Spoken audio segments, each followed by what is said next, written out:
Hi guys, thanks for tuning in. My name's Lloyd and this is my video about my ACL surgery and recovery.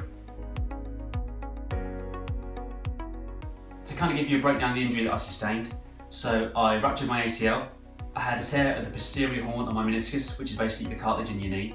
I had a grade 2 tear on my MCL and a grade 1 tear on my LCL. So before we go into actually the surgery and the recovery, let's kind of have a breakdown of how the injury came about. So I play football for an 11-a-side team on Saturday, a team called Feltham Colts, and at the time I was playing left back during this game. So the position I took up was deep in our half at the time because we were defending, and I was just tucked in on the left-hand side, slightly closer to the centre-back. However, I was aware that there was a right winger kind of attacking on that side. The ball got played out to that right winger, so as kind of any wing-back would know, the thing you need to do is kind of get out there as quickly as you can, close that space down, and make sure you kind of stop it at source, ideally stopping the cross so they can't get the ball into the box and cause us a problem. So what I did, I ran out there as quickly as I could. As I got close to him, it was probably about 1 or 2 yards away, so I wasn't even in contact with the player at the time. As soon as I got there, my left foot kind of planted in the floor. However, my momentum kind of carried on going through, and that's essentially how I ended up rupturing my ACL. As soon as it happened, I kind of went to ground. Because what happens is your knee kind of buckles. Quite often people say that when they do rupture their ACL, they hear like a loud bang, but it all happens so quickly, so I can't remember that at all. I don't know if that happened, but I can't recall that happening. All I remember is that as soon as I went to ground, I was just absolutely howling. There was a lot of swearing going on, and I was in a lot of pain. What happened as well, the right winger who was attacking put the ball out and was kind of the first player to come and check I was okay. I think the main thing is because these sort of injuries where there's no contact is probably where you're kind of a bit more worried because you're not sure what's happened. Eventually what happened was I was substituted, I came off, I managed to kind of crawl off to the side of the pitch, I was right by the touchline, and I just kind of laid there, sort of sat there for a bit, just kind of seeing how the pain would go. As the half went on, I managed to kind of get up on my feet and walk around. I managed to walk around to the other side of the pitch where the rest of the team were on the bench, and the manager. Even before half time, I was managing to sort of jog on my leg.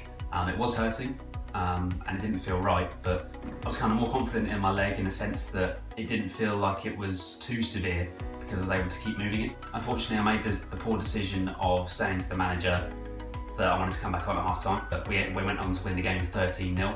So it's one of those games you kind of want to be a part of because you get a lot of the ball and you're going that way rather than that way. So it's one of those where even as a wing back you fancy your chances of either creating some chances for your teammates or getting a goal yourself. So I wanted to get back on that pitch. So I spoke to the manager and he put me back on at half time. So we had kick-off in the second half. The ball got played to me from kick-off, and then I just took a simple touch and passed to our left winger, and instantly I knew that I shouldn't be on the football pitch. As soon as I played that pass, I could feel a twinge in my left knee which said to me, this isn't right. Because of the nature of the game, I was naive and thought that actually I could probably get away with playing the rest of the game.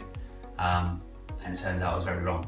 They had a counter-attack probably only 5-10 minutes into the second half, and one of my biggest strengths as a player is my pace. So usually balls in behind, I can sweep up and deal with that straight away, it's not a problem. This time the ball got played over the top of me and I went to turn and run and I just couldn't really get my legs going, it just hurt too much. So I managed to kind of limp back into the penalty box and get back into a good position ready to defend. Was their attacker from the right hand side cut inside into his left foot and looked to have a shot at goal. Because of my position at the time, I was kind of facing the goal was here, and I was kind of facing this way. Naturally, I just put my left leg out to try and block the shot. Because I'd already ruptured my ACL without knowing, the rest of the muscles weren't really prepared to have that kind of strong leg ready to block a shot. As soon as I went to block the shot, my leg was kind of too sort of loose. It wasn't like a strong leg, it was kind of flappy in a way, and it's basically hit my leg, and the pain is the worst pain I've ever sustained in my life, 100%. And I think that's when the meniscus actually got torn. I think because the ACL had been ruptured already, my leg was then in a poor condition, and then the second sort of whammy, as it were, is what tore my meniscus, which is your cartilage in the knee. So I had to limp off the pitch again, and that was it, end of the game for me. As I say, we went on to win 13-0, so good day at the office for the team, but not for me personally.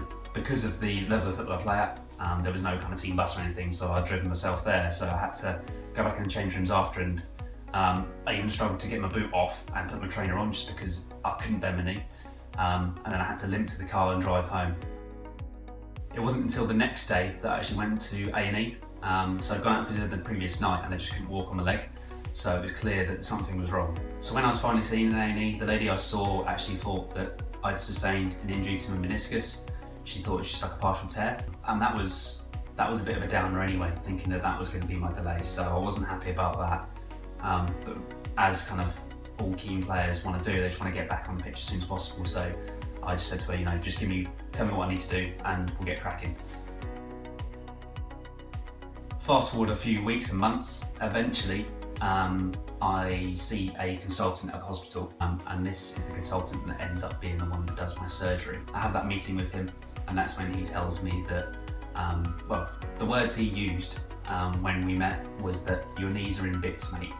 So that kind of said to me, we're not in a good way here. And this is when he confirmed to me that I had ruptured my ACL, torn my meniscus, grade 2 MCL tear and grade 1 LCL. And this is when he said to me, you've got a couple of options. So you can either proceed with surgery, or you can actually sort of give up sport to a degree and not have surgery. Obviously there's only one option for me there, which is to have surgery. So we kind of agreed that's what we were going to do. And then he explained to me that he's currently got a 6-month waiting list, and then it'd be a 9 to 12 month recovery time. As soon as those words kind of rung true to me, it was clear that I was going to miss not only the rest of this season, but probably the entire of the next season as well, which was a really difficult pill to swallow. As with all injuries, it is an emotional roller coaster.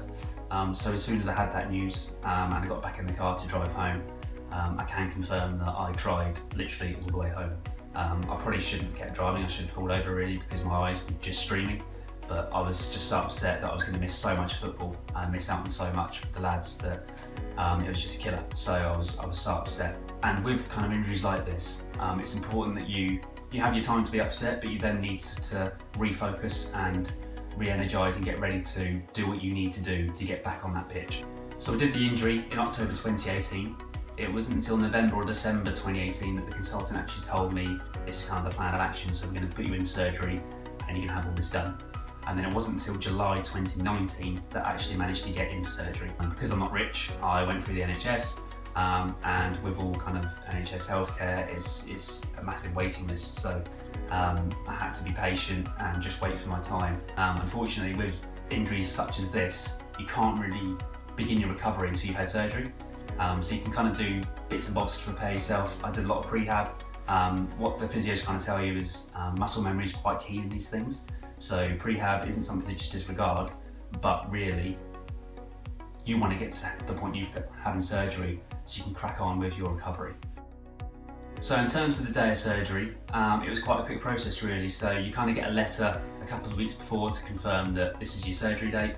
For those of you that haven't had surgery before, the way theatre works, especially in hospitals when you're going through the NHS rather than private at least, it's almost like a conveyor belt. So you kind of have 5 to 10 people all kind of in a session for that day with that consultant, and then it's just a case of one in, one out. Everyone has to get there for 8 o'clock in the morning, and then you basically wait until it's your turn.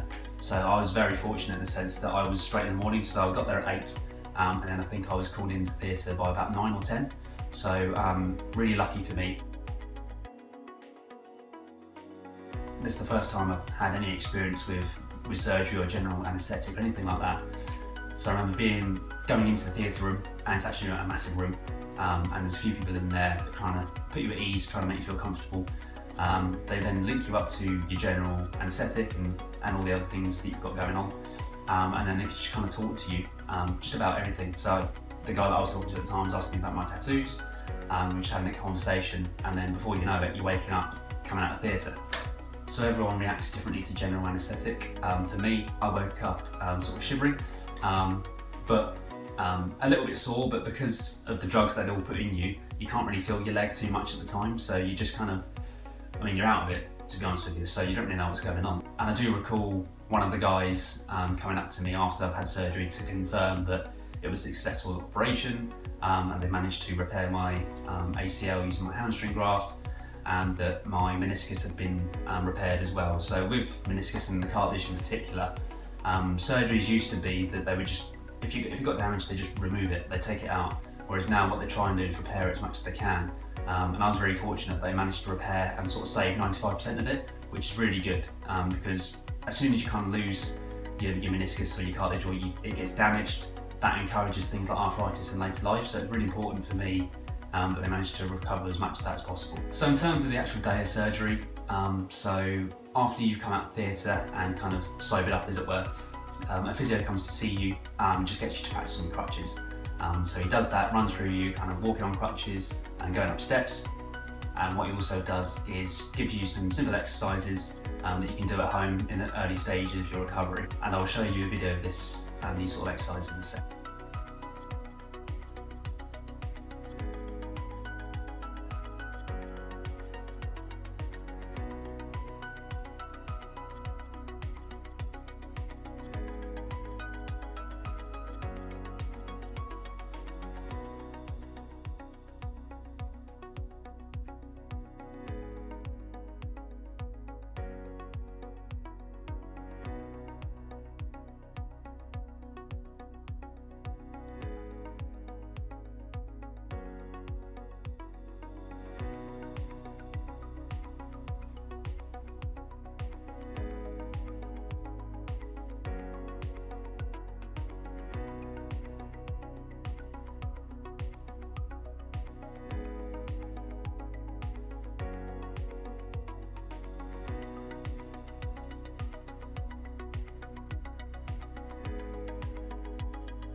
Unfortunately for me, because I'd done both my meniscus as well as my ACL, it meant that I wasn't able to fully weight bear for 6 weeks. I was going to be on crutches for 6 weeks, which really meant that my muscle would start to deteriorate in both of my legs because I'm not using them as much. Obviously, because I'm on crutches, I'm still kind of using my right leg to kind of move it forward, and if I'm sort of moving around the house, I was kind of putting my weight through that at least.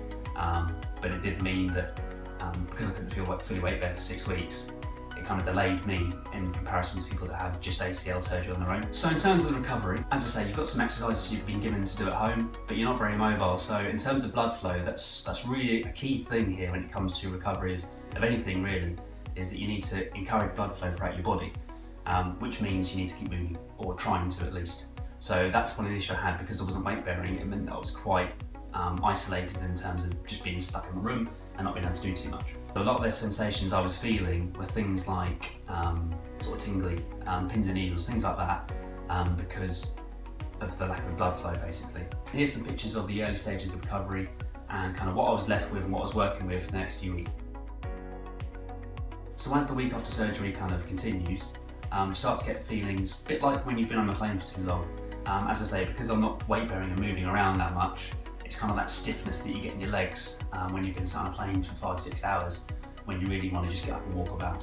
And as we get into week 2, one of the main issues I'm now experiencing is just how itchy my leg is from where the bandage or the dressing has remained on my leg. It's just so itchy where it's healing. It might sound really easy to disregard itchiness, but believe me, things like this, it's just so itchy, you can't ignore it. And the worst bit about it is you can't access it either, so you can't even if you don't want to put your nails on it, you can't just rub it to kind of get rid of the itchiness. You just have to bear through it, and it's really, really frustrating. So as we kind of end week 2 and approach week 3, the swelling's really gone down at this point, so the dressing's actually become really loose and baggy, because obviously at the time the dressing's wrapped around your leg tight, but because the leg's now kind of getting smaller, it means that the dressing's become looser. As we get to week 3, I actually had a new knee brace fitted. So the knee brace they kind of give you when you've had surgery is just a sort of cheap Velcro one just to keep your leg straight. So it's got like a metal rod through it. It means you can't bend your leg, just to kind of protect it at the early stages of recovery. The new knee brace you get gives you kind of that option in terms of how much you can move. So you can set it so it goes to 90 degrees, or you can set it so it can go all the way.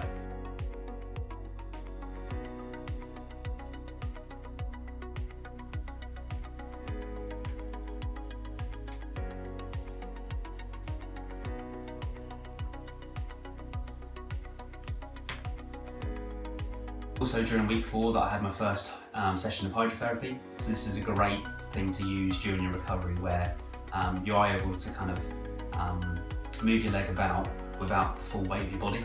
It's brilliant, it's really helpful, and it kind of gets you used to using that sort of movement in your muscles ahead of when you need to do it sort of for real outside of the water.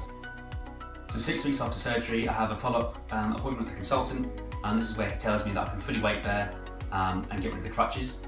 And as you can see in this next video, this is the first time I did it, actually in this room here, where I fully weight bared for the first time, put my crutches down, and I can say it was quite a dodgy experience.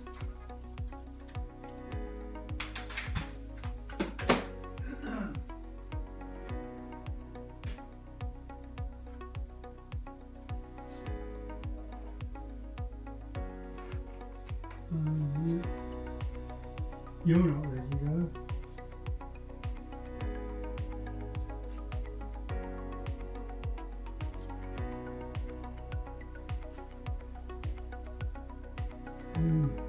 Weight bearing was a massive thing for me at this point as well, because the new season was starting, and during my absence from the first team in terms of playing, I was given the role of reserve team manager, where I was going to manage our reserve team for the season while I recovered from an injury.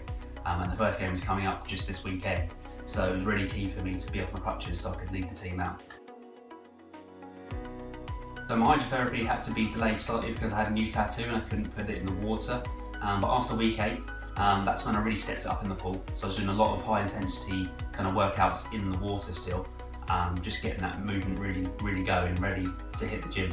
So in this next little video is the first time I entered the gym with my physio. He got me on the exercise bike for 10 minutes, and I was doing things like step ups and bits and bobs like that, just to kind of get my body used to kind of normal movement.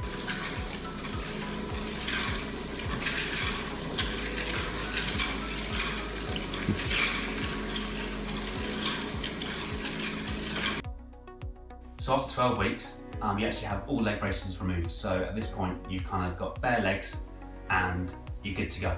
So I was still stepping it up just slightly in the gym, and just making sure I kind of move about as much as I can. So any chance you can to kind of walk about, trying to do that, obviously do it in moderation.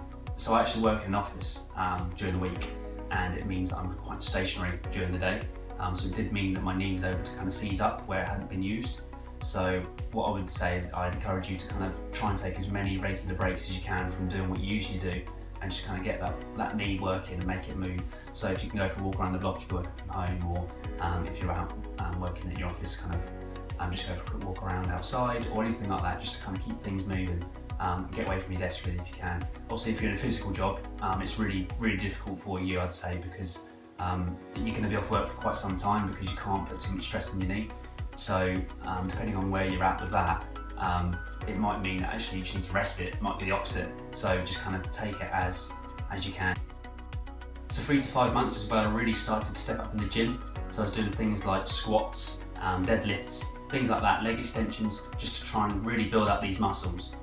So in this next little clip, this is the first time I was able to jog at pace since surgery. A massive milestone for me, because that feeling of kind of running kind of helps you feel like you're getting on that right path now, and you're really kind of getting closer to where you want to be. And as you can see, I'm really happy with being able to jog. Again, it's something so simple, but a massive milestone for me.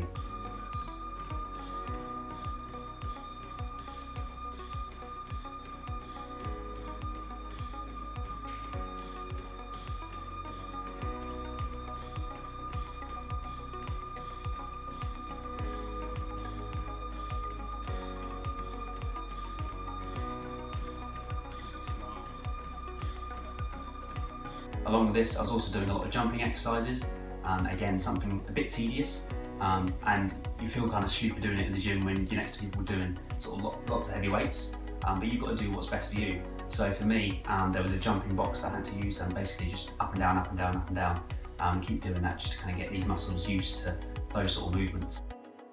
So after 8 months, this takes us to about March 2020, and this is when the coronavirus really hit. So I was actually discharged early from my physio due to the coronavirus and the lockdown measurements put in place. At this point, having had a conversation with my physio, although I was disappointed to be discharged early because I wanted to make sure that I was in safe hands, he did say to me that all I needed to do really now was just kind of practice my agility exercises, and that was kind of the next step and sort of the last step before I can return to action. So in April 2020, and this is sort of 9-10 months after surgery, and this is when I started to do my own agility drills, so just kind of in and out, sharp movements, and I also kicked a ball for the first time with both my right foot and my left foot. And it was such a good feeling. It felt so comfortable to kick with either foot, and it just felt weird. I'd not kicked a ball, especially with my left foot, for a year and a half, so to do that, it felt great. And as you can see in the next picture, 1st of July 2020, I returned to first team training for the first time since my injury. And after a few weeks of training, we then arranged some pre-season friendlies, and this is when I played my first ever game for almost a year and a half.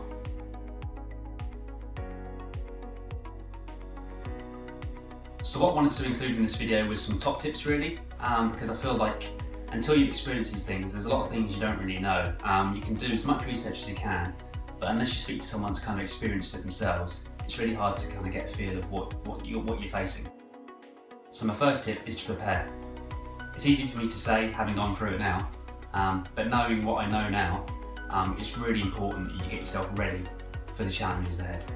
We've been on crutches for 6 weeks. It doesn't sound like too much, but actually not being able to use your hands for 6 weeks is a nightmare. You've gone from being fully capable and fully independent of getting your own food and drink, washing yourself, everything like that, to not at all.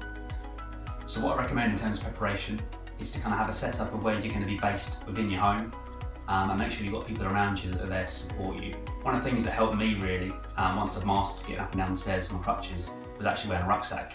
I'd often kind of come down the stairs, raid the kitchen, put in loads of snacks, get a flask for the coffee, loads of food, water, all sorts, and then head back upstairs and I've got my supplies. Another issue you'll face is washing. What I found worked best for me during the 6 weeks, because we couldn't put kind of like a plastic chair in the shower for me to sit down and kind of wash on, was having a sink wash. Again, it's still quite difficult though, because you end up kind of standing on one leg quite a lot, and although doing that for a couple of seconds you think, oh, that's quite easy, when you're doing it for 10 minutes, it's actually exhausting. So it's all about kind of finding what works well for you. And obviously the main problem you have during this, especially this 6 week period where you can't weight bear, should you do the meniscus as well as the ACL like me, is transport. You've got lots of appointments to go to, such as hydrotherapy, follow-ups, all sorts, and you can't drive, so you need someone to help you. Second tip is to make sure you do some research. So what I did, I researched my consultant that actually did my surgery, kind of read about what people have said about him and kind of his expertise. I also watched some videos on YouTube about how they do the surgery, kind of what to expect and how it takes place, as well as some high profile cases of where footballers have sustained the same injury. Players such as Oxlade-Chamberlain, Corentin Tolisso, Hector Bellerin, Rob Holding, all these players have gone through the same sort of injury, even Ibrahimovic, for example. And there's some videos on there that are really helpful, and being a footballer myself, is something you can relate to. The next tip is similar to preparing, and it's basically stock up. So make sure you stock up on loads of foods, loads of drugs, everything you're going to need for that, especially that 6 week period where you're not really able to get out and about and do things yourself. And it's hard to kind of realise what you need until you need it, but this is why you need to make sure you do some research to find out exactly what sort of foods you're going to need, especially if you need something that's easy to prepare for you to do at home, drugs and all things like that, so you can be best placed and ready to take on the battle. Another huge tip that I think people sort of forget to do sometimes is ask questions. It's quite easy when you're speaking to a consultant or a subject matter expert who's telling you about what's going to happen to kind of just nod and agree. It's really important that you do ask questions, because you always find when you come away from these things that you think, oh, I should have asked that, or I wish I knew what was going on here. So what I do is I recommend that you kind of jot down some questions that you want answers to before you go into your appointments with the consultant or your physio, things like that, and make sure that you get these questions answered so you can be reassured about what's going to happen. Another massive tip is to push yourself. You really need to push yourself if you want to recover, and make sure you recover successfully. Of course it hurts, of course it's tiring, of course it's tedious, but this is what you need to do to get back to where you want to be. What I found worked best for me is to obviously demand more of myself each day and make sure I track what I do, so I can look back and go, I remember when I was just doing this 4 weeks ago, and now look at me, I can do this. And it's really important that you kind of see that, so you can compare where you've come from and where you are now and keep growing. Tracking progress is one of the main tips, and I really recommend that you take videos, photos, notes, kind of all records of how you're getting on. As I say, to kind of compare where you were and where you're at, and make sure you kind of go through that journey so you can look back and kind of be proud of what you've achieved so far, so that you can be confident you're going in the right direction. Another massive tip is setting goals, but also making sure you celebrate those milestones when you hit them. It's really important that you do that, so you make sure you don't settle for less than what you should expect of yourself, but also giving yourself a chance to be proud of what you've achieved so far. For example, for me, in that video where you can see that I jogged for the first time, that went straight up on Instagram, and I was really proud that I'd managed to get from where I was to jog for the first time. Massive milestone, and it's really important that you're not embarrassed to kind of celebrate these things with your friends and your family. I know that saying to someone, oh, I managed to jog for the first time in the gym today, sounds really silly, but it's a massive thing for you, and you need to make sure you don't feel stupid celebrating that. As I say, friends and family and the support network are massive here. It's really important that the relationships and the people close to you in your life are there for you. They're the ones that give you that encouragement when you're feeling down, and they're the ones that keep you going when things get tough. To set expectations for you, it's worth noting that not every friend, not every family member is going to be there for you. There's going to be some that are, and they're the ones that, you know, they're really valuable, and you really need to make sure that you engage them as much as you can, because they're the ones that can support you all the way. But you will find that there are some friends that just aren't there for you, but the important people will be there, so just make sure that you show them some appreciation as well. As well as the support you get from your friends and family, you also have doctors and physios in your life during this process as well. What you'll find is that your physio is kind of your best mate throughout this process, and they're your buddy kind of going through the whole journey with you. On the flip side, people like the consultant, they don't really get emotionally invested in your journey, so it's important that you realise that. They're there just to kind of tell you what's happened, what they're doing, and what's been done, and kind of where you're at. So don't worry that they're not kind of that emotionally invested in what you're going through. The physio is kind of the one that does that, as well as obviously your friends and your family. A massive thing that I found really worked for me was to do things that made me happy. So during this time, you're going to have ups and downs, understandably. So what you need to make sure you do is that you still try and do things that you know will cheer you up. So for me, I actually got a new tattoo. I dyed my hair blonde, as you can see. I also got a new car, and I did lots of things along my journey, which, along with progressing with my recovery, still made me happy. The biggest tip of all, and the one that I really want to stress on, is the emotional battle. And I actually found that the emotional battle was harder than the physical one. Obviously you've got your support network around you, and it's important that they encourage you throughout your recovery. But it's really hard to accept that you're going to miss out on things. Obviously, if you're into sports or football like me, you're going to miss out on playing. That's a given. Luckily, I was still involved because I was managing the reserves team at the time. It's things like, such as a night out. There might be someone going out when you've just had surgery and you can't go because you can't walk. It might also be things like a stag do. People are going go-karting. Again, you can't go because you need to look after your knee. So it's really hard to accept that you're going to miss out on things. But what I will say is that when you do eventually reach the time where you've recovered, it makes you really appreciate the things that you've missed out on. Overall, of course, it comes down to what your end goal is, but it's important that you stay positive throughout your recovery and just trust the process. It's obviously really pleasing for me to show you exactly what can happen should you take your recovery seriously and make a full recovery. Because I'm now back playing football and I'm happier than ever. So if you're going through the same experience that I had, I wish you well in your recovery, and I hope this video helps.